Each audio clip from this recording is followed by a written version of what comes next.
I was just thinking about what my mom and dad say. Don't reward bad behavior.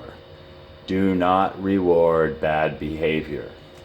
And so I'm out like jogging the other day with these rocks in my hands. And there's a couple Australian dudes being Australian dudes. Basically, they're all sex tourists and alcoholics.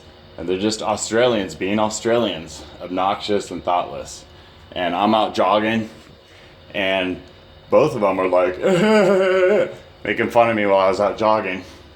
And of course, spiked my adrenaline, had flashbacks to war. And within a half a second, I had to tell myself, Nyan, do not murder them both. Do not kill them, bludgeon them to death with these rocks. You will go to jail. They may have wives, they may have children. I mean, my first thought was they're homosexuals and probably were about to go have gay sex.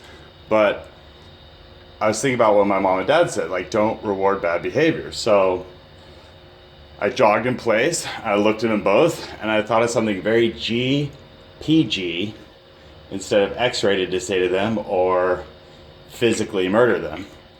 And so I said, like, hey mates, what did I say to them? I said, just talking about it, like my adrenaline's like just through the roof, like, whoa, like, you want to die the most insanely, because I will drag your death out to 20 minutes while you'll be crying for your mom, and I'll be pissing on your dead body afterwards.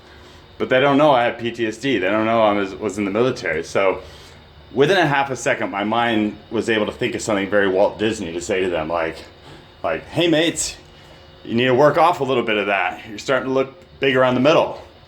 And after that, I just kind of shut off my brain and went back to jogging.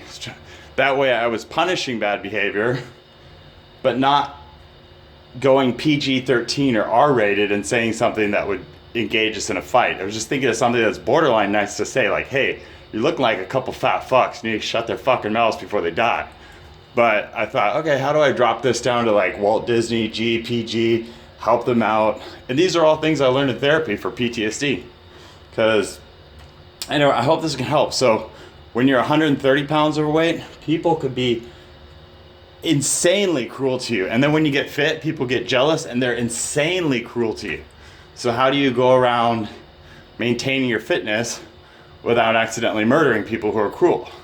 That's how I do it. Within a half a second in my mind, I think it's something Walt Disney G-rated to say to them that punishes bad behavior but doesn't actually engage in fighting.